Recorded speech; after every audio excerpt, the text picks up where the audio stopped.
Hello dear students, आप सभी का स्वागत है आपके अपने फेवरेट यूट्यूब चैनल लक्ष्य अकेडमी पर। डियर स्टूडेंट्स, हमारे इस यूट्यूब चैनल पर आपको हर एक क्लास के मैथ और साइंस के बेहतरीन रिकॉर्डेड वीडियोस मिल जाते हैं। साथ ही अगर आप लाइव क्लास करना चाहते हैं तो हमारे इस चैनल पर लाइव क्लास भी कराया जाता है। इसके साथ ही अगर आप हर एक वीडियोज़ के नोट्स और पीडीएफ पाना चाहते हैं तो आप हमारे टेलीग्राम और व्हाट्सएप ग्रुप में जुड़कर सभी नोट्स और पीडीएफ प्राप्त कर सकते हैं, और ये सब एकदम बिल्कुल फ्री है। तो फिर देर किस बात की है, अभी हमारे YouTube चैनल को सब्सक्राइब कर ले, साथ ही बेल आइकन को ज़रूर दबा दें ताकि हर एक वीडियो की नोटिफिकेशन आपको बिल्कुल समय पर मिल सके। तो चलिए शुरू करते हैं आज के इस वीडियो को। तो आज का जो अपने का टॉपिक होने वाला है, उस टॉपिक का नाम है exchange and transport of respiratory gases. जैसा कि आप सभी जानते हैं कि रेस्पिरेटरी गैसेस कौन से होते हैं, तो वो ऑक्सीजन और कार्बन डाइऑक्साइड होते हैं। ऑक्सीजन हमारे बॉडी के लिए बहुत ही ज़्यादा आवश्यक है, ज़रूरी है, लेकिन कार्बन डाइऑक्साइड एक हार्मफुल गैस है जिसको हमें क्या करना पड़ता है, बॉडी से बाहर रिलीज़ करना पड़ता है। तो यहाँ पर क्या होता है कि ऑक्सीजन जो हम लेते हैं अपने अंदर, तो ऑक्सीजन और कार्बन डाइऑक्साइड के बीच में क्या होता है, एक्सचेंज होता है, अदला बदली होता है। ठीक है, कार्बन डाइऑक्साइड बाहर निकल जाते हैं, ऑक्सीजन अंदर आ जाता है, तो ये एक्सचेंज कहलाता है। सेम टाइम में ऑक्सीजन का अंदर आना, कार्बन डाइऑक्साइड का बाहर जाना, दैट इज एक्सचेंज।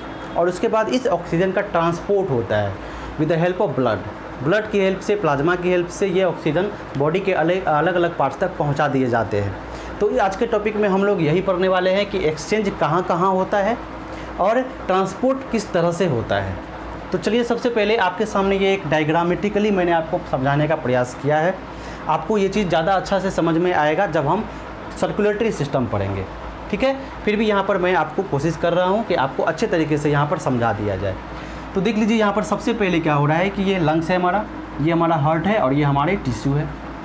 ओके, तो देखिए सबसे पहले हमने क्या किया, इनहेलेशन किया। सपोज दैट कि हमने इनहेलेशन किया तो हमने क्या किया, ऑक्सीजन लिया। जैसे ही हमने ऑक्सीजन को इनहेल किया तो ये ऑक्सीजन कहाँ आ गए, हमारे लंग्स में आ गए, हमारे एल्वेओलाई में आ गए। अब इस एल्वेओलाई से, इस लंग से ये ऑक्सीजन कहाँ जाएंगे, ये ब्लड में जाएंगे। ये कहाँ चले जाएंगे, ये ब्लड में जाएंगे। तो ये ऑक्सीजन जो अभी लंग्स में आया, ये किस में जा रहा है, ये आ रहा है ब्लड में। ये ऑक्सीजन कहाँ आ रहा है, ब्लड में आ रहा है। और एट द सेम टाइम उसी समय यहाँ से क्या हो रहा है कि कार्बन डाइऑक्साइड ब्लड से किस में जा रहा है, लंग्स में जा रहा है। इसको क्या बोलेंगे, एक्सचेंज बोलेंगे, दैट इज एक्सचेंज। समझ में आ रहा है। तो हमने ऑक्सीजन लिया अपने लंग्स के अंदर और उस ऑक्सीजन को हमने ब्लड में डाल दिया, और एट द सेम टाइम उसी समय में कार्बन डाइऑक्साइड जो इस ब्लड में थे वो कहाँ आ जाएंगे, वो हमारे लंग्स में वापस आ जाएंगे। तो यहाँ पर एक्सचेंज हो रहा है ऑक्सीजन एंड कार्बन डाइऑक्साइड का। तो चलिए हमारे इस ब्लड में क्या आ चुका है, ऑक्सीजन आ चुका है। तो हमारा जो ब्लड है वो प्योर ब्लड हो गया है, जिसे हम लोग ऑक्सीजनेटेड ब्लड भी बोल सकते हैं। अब ये प्योर ब्लड हमारे आर्टरीज़ की हेल्प से, हमारे वेन्स की हेल्प से हमारे बॉडी में सर्कुलेट करेंगे।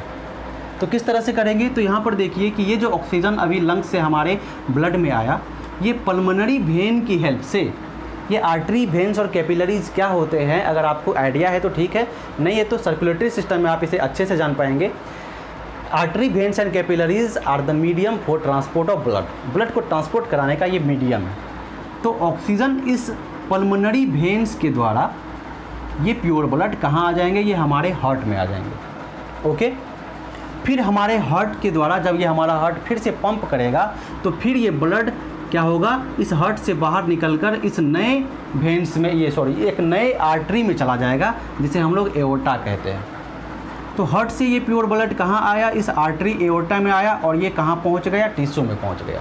तो क्या हुआ, मैं आपको बता रहा हूँ, ऑक्सीजन आया लंग्स में, लंग्स से ऑक्सीजन इस ब्लड में चला गया, पल्मोनरी वेन में चला गया। उसी समय इस पल्मोनरी वेन में जो कार्बन डाइऑक्साइड थे वो कहाँ आ गए, वो इस लंग्स में आ गए। क्लियर है। और ये ऑक्सीजन ट्रांसपोर्ट हो रहे हैं ब्लड की हेल्प से, और इस पल्मोनरी वेन के थ्रू ये प्योर ब्लड हमारे हार्ट में चले जाएंगे। हमारा हार्ट फिर से कॉन्ट्रैक्ट करेगा, ये प्योर ब्लड यानी ऑक्सीजन वाला ब्लड फिर से हार्ट से बाहर निकलेगा, और एओर्टा से, ये भी एक आर्टरी है, इस एओर्टा से ये कहाँ चले जाएगा, प्योर ब्लड टिश्यू में चला जाएगा।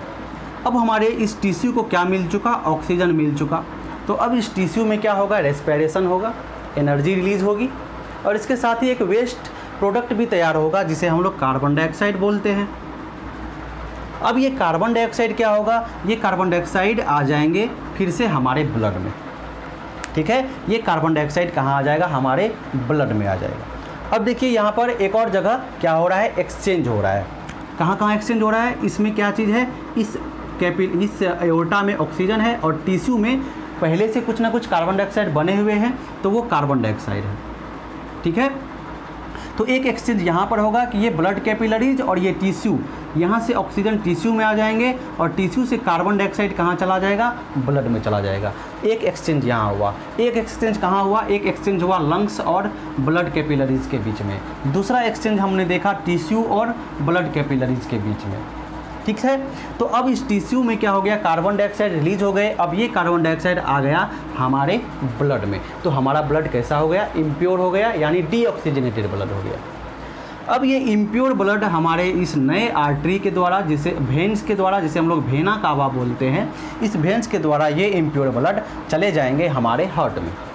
फिर से हमारा हार्ट फंक्शन करेगा और वापस इस इम्प्योर ब्लड को हार्ट से बाहर निकाल देगा, क्योंकि इसे रखना तो है नहीं, क्योंकि ये वेस्ट प्रोडक्ट है।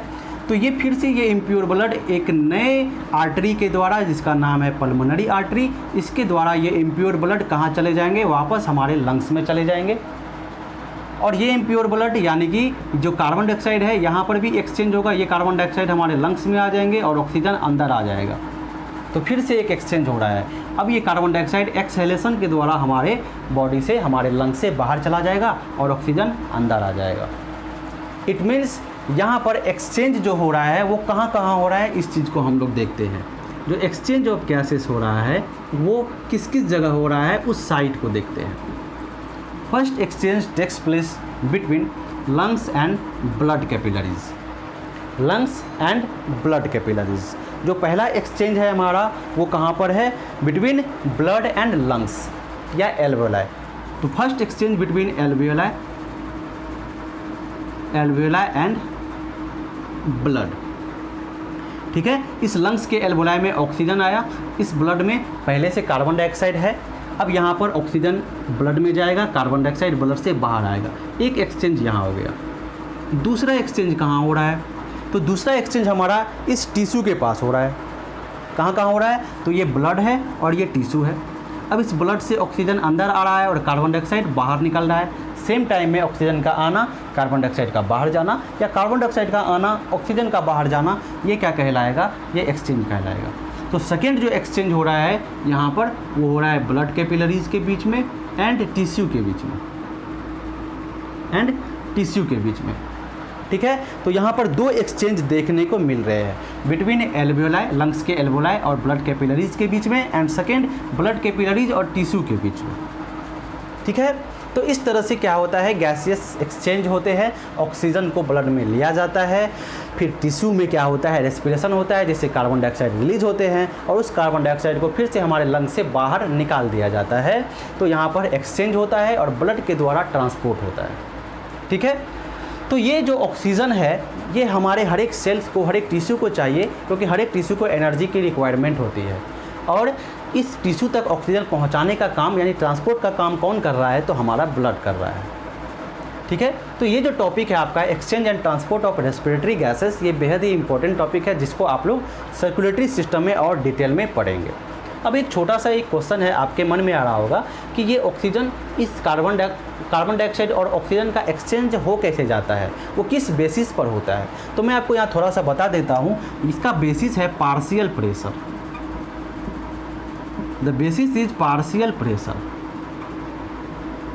इसका बेसिस क्या है, पार्शियल प्रेशर है। जहाँ पार्शियल प्रेशर हाई होंगे और जहाँ लो होंगे, तो हाई पार्शियल प्रेशर से लो पार्शियल प्रेशर की ओर गैस जो होंगे वो मूव कर जाएंगे। पहली ये बात हो गई, ठीक है। दूसरा एक और बात है कि इस ब्लड में ये ऑक्सीजन या कार्बन डाइऑक्साइड खुद ब खुद नहीं ट्रांसपोर्ट होते हैं, इसके लिए कुछ रेस्पिरेटरी पिगमेंट की ज़रूरत पड़ती है। किसकी ज़रूरत पड़ती है, रेस्पिरेटरी पिगमेंट की आवश्यकता पड़ती है। अब ये रेस्पिरेटरी पिगमेंट क्या है, तो ये रेस्पिरेटरी पिगमेंट वो हैं जो ऑक्सीजन और कार्बन डाइऑक्साइड को पकड़ के उसको एक जगह से दूसरे जगह ले जाए। तो यहाँ पर हेमोग्लोबिन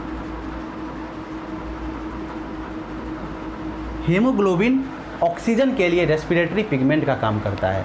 यानी हेमोग्लोबिन क्या करता है, ये ऑक्सीजन के साथ बाइंड करके इसको ट्रांसपोर्ट करवाता है। So haemoglobin is a respiratory pigment. Carbon dioxide की बात करें तो कार्बन डाइऑक्साइड के लिए भी यहाँ पर ऑक्सी हेमोग्लोबिन होता है। ऑक्सी हेमोग्लोबिन होता है जो कार्बन डाइऑक्साइड के साथ बाइंड करता है और इसका ट्रांसपोर्ट ब्लड के थ्रू करवाता है। लेकिन एक बात यहाँ पर यह है कि यहाँ पर जो कार्बन डाइऑक्साइड है इसका सॉल्युबिलिटी जो है वो बहुत ही अधिक होता है ऑक्सीजन की रिस्पेक्ट में, तो इसका फास्टर रेट होता है ट्रैवलिंग का यानी ट्रांसपोर्ट का with the help of blood. तो ओके डियर स्टूडेंट्स, आज के इस टॉपिक में मैंने आपको exchange and transport of respiratory gases को बिल्कुल क्लियर कट कर दिया। अगर ये आपको वीडियो अगर समझ में आया होगा, अच्छा लगा होगा तो वीडियो को लाइक कर लीजिएगा और हमारे चैनल को सब्सक्राइब जरूर कर लीजिएगा। मिलते हैं फिर से हम लोग नेक्स्ट क्लास में।